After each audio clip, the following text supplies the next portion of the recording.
Pernahkah Anda dengar orang cakap yang di Sabah ada orang luar yang boleh dapat status anak negeri lebih senang daripada orang Sabah sendiri? Bunyi macam mustahil, tetapi percayalah, isu ini sudah lama berlarutan. Dan hari ini kita akan kupas satu demi satu apa sebenarnya yang sedang berlaku. Baiklah, coba Anda bayangkan Anda ini orang Sabah. Keluarga Anda sudah duduk di tanah itu beratus-ratus tahun. Moyang Anda ada tanah adat, budaya tersendiri, bahasa tersendiri. Tiba-tiba satu hari datang seorang orang baru ataupun newcomer.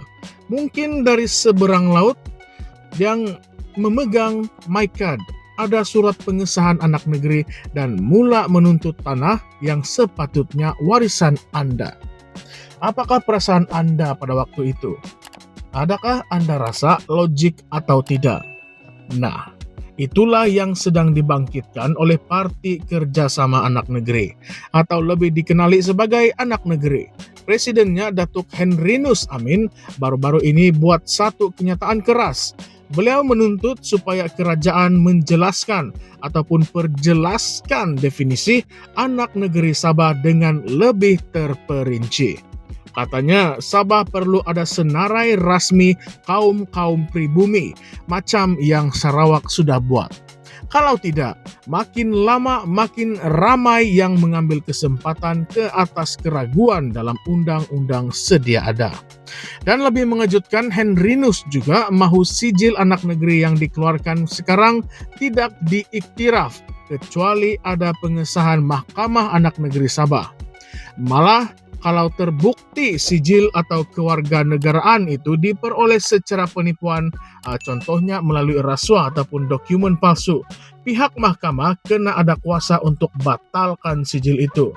Dan ya, mereka yang terlibat juga patutlah dihukum. Kita tidak bercakap soal teori sahaja. Ada laporan yang menyebut kawasan seperti Ranau, Keningau, Nabawan, Beluran, Lahadatu dan juga Kalabakan. Kini ada tanah adat yang sudah diduduki oleh orang luar. Bukan seorang dua, tetapi cukup ramai sampai mereka membina perkampungan yang baru dan kemudiannya daftar sebagai pengundi. Itu bukan sekadar mengambil tanah, itu juga mengubah demografi politik negeri kita. Dan inilah yang paling merisaukan. Henrinus mendakwa ada sekitar 500.000 individu di Sabah yang telah mendapat mic card melalui cara yang meragukan. Dan kalau kita bandingkan statistik, sekarang ini Kadazan Dusun cuma tinggal 19% populasi Sabah. Bajau pula 14%, tetapi yang peliknya kaum Melayu melonjak jadi 9%. Yang sebelum ini hampir 0%.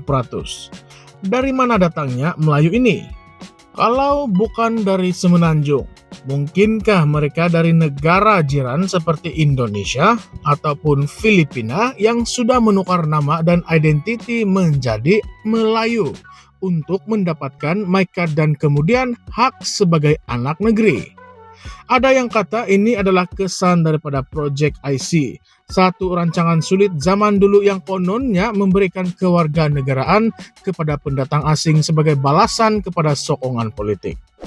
Saya yakin kita semua pernah dengar tentang perkara ini, tetapi kenapa sampai sekarang tidak selesai?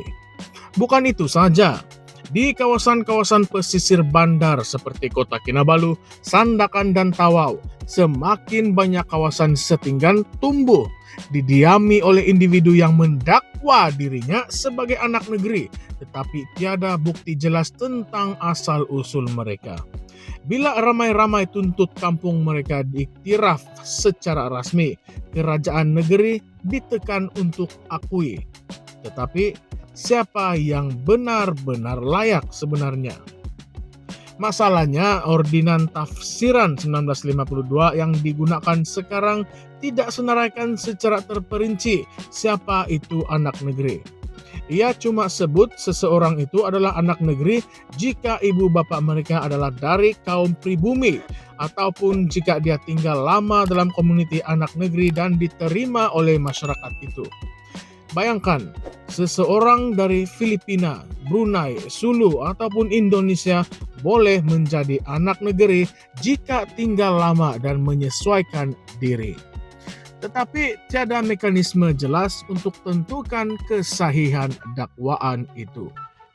Henry Nus mendesak supaya Kerajaan Sabah pindah undang-undang ini dan masukkan klausa yang menyatakan sesiapa yang datang selepas 1963 tahun penubuhan Malaysia tidak boleh diberikan status anak negeri walaupun mereka berasal dari wilayah Nusantara. Sebab kalau tidak ada sempadan yang jelas, makin ramai yang akan masuk mengikut pintu belakang, menggunakan politik, menggunakan duit dan akhirnya merampas hak penduduk asal Sabah. Dan iya, isu ini agak sensitif, tapi patutkah kita diam? Persoalannya, mana perginya wakil rakyat Sabah dari parti seperti PBS, STAR, dan juga APKO?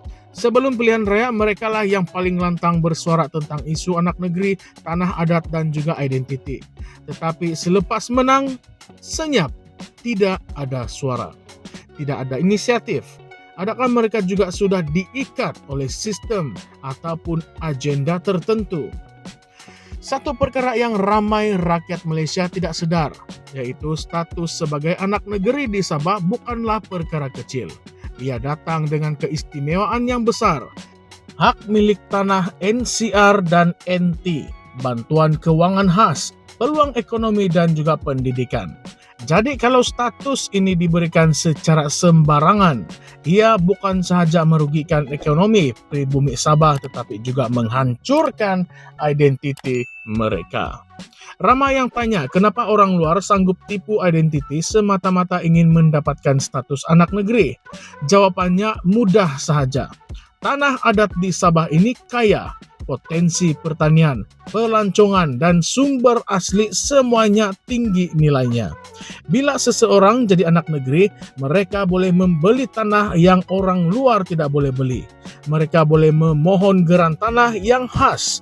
Maka ini bukan sekadar soal pengiktirafan, ini adalah soal merebut peluang ekonomi dan juga penguasaan sumber.